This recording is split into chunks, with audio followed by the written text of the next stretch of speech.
कई लोगों के मन में जहन में सवाल उठ रहे हैं, जिसका जवाब दिया एम्स के डायरेक्टर रणदीप गुलेरिया ने। कई लोग ये सवाल पूछ रहे हैं कि क्या अब चूंकि गर्मी शुरू हो रही है तो ऐसे में अगर वो एसी में रहते हैं, अपने घरों में एसी चलाते हैं या फिर कार में एसी चलाते हैं, तो संक्रमण का खतरा कहीं उनके लिए बढ़ तो नहीं जाता। तो आपको बता दें, डॉक्टर रणदीप गुलेरिया से आज तक ने खास बातचीत की, जिसमें उन्होंने काफी अहम बातें कही। एसी का चलाने से इसका इतना मतलब नहीं है जितना क्रॉस वेंटिलेशन का है। अगर आपके घर में विंडो एसी लगा है तो आपके जो एक कमरे में जो हवा है वो आपके ही कमरे में रहेगी और बाहर कहीं नहीं जाएगी, दूसरे कमरे में नहीं जाएगी। इसलिए विंडो एसी है, गाड़ी में एसी है, तो वो जो है वो चलाने में कोई प्रॉब्लम नहीं है। लेकिन अगर सेंट्रल एसी है तो सेंट्रल एसी का मतलब कि सारे कमरों में हवा सर्कुलेट हो रही है, और तब ये डर रहता है कि अगर दूसरे कमरे में या ऑफिस के किसी और हिस्से में कोई खांस रहा है, उसको इन्फेक्शन है,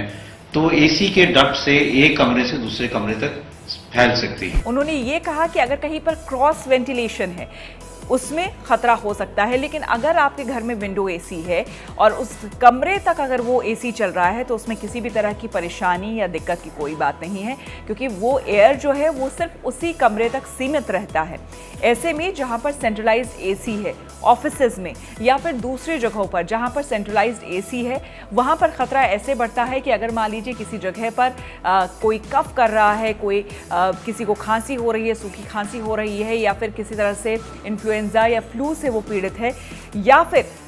1% किसी को कोरोना अगर है और इन्फेक्टेड है अगर वो शख्स, तो वो इन्फेक्शन ट्रैवल हो सकता है दूसरे एरिया तक जहां पर सेंट्रलाइज्ड एसी है, इसीलिए वहां पर ये खतरा बढ़ जाता है। लेकिन अगर आपके कार में आप एसी चलाना चाहते हैं, क्योंकि जाहिर सी बात है कि गर्मी बढ़ रही है, जो लोग ज़रूरी में बाहर निकल रहे हैं, एसेंशियल सर्विसेज में जो लोग हैं, वो अपने कार में एसी चला सकते हैं, उसमें कोई भी दिक्कत नहीं है।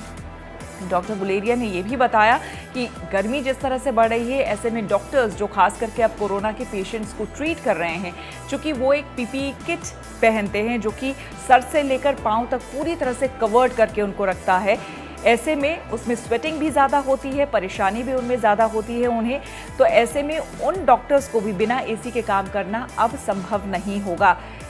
कई हॉस्पिटल्स अब ये देख रहे हैं कि जहां पर सेंट्रलाइज्ड एसी है, क्योंकि ज़्यादातर हॉस्पिटल्स में सेंट्रलाइज्ड एसी ही है, वहां पर फेज वाइज लेकिन धीरे धीरे करके वहां भी विंडो एसी लगाया जा रहा है, ताकि संक्रमण को रोका जा सके, कम से कम उसे किया जा सके। इसीलिए आप बिल्कुल निश्चिंत रहे, गर्मी शुरू हो चुकी है और ऐसे में अगर आप अपने घर में एसी चला रहे हैं तो आपको बिल्कुल भी घबराने की ज़रूरत नहीं है, परेशान होने की ज़रूरत नहीं है। आप बड़ी ही आराम से घर में एसी चला सकते हैं या फिर अपने कार में एसी यूज़ कर सकते हैं। लेकिन हमेशा एक बात का ध्यान रखें, जो कि बार बार अभी आपको कहा जा रहा है, लॉकडाउन 2 शुरू होते ही प्रधानमंत्री ने एक बार फिर से आपको अपील की है कि आपको सतर्कता और ज़्यादा बरतनी होगी और ज़्यादा सतर्क रहना होगा। हैंड वॉश करते रहें, सैनिटाइज करते रहें, वो तमाम सावधानियां जो अभी तक आप लोग बरत रहे थे, वो तमाम सावधानियां बरतें ताकि कोरोना आपको छू ना पाए।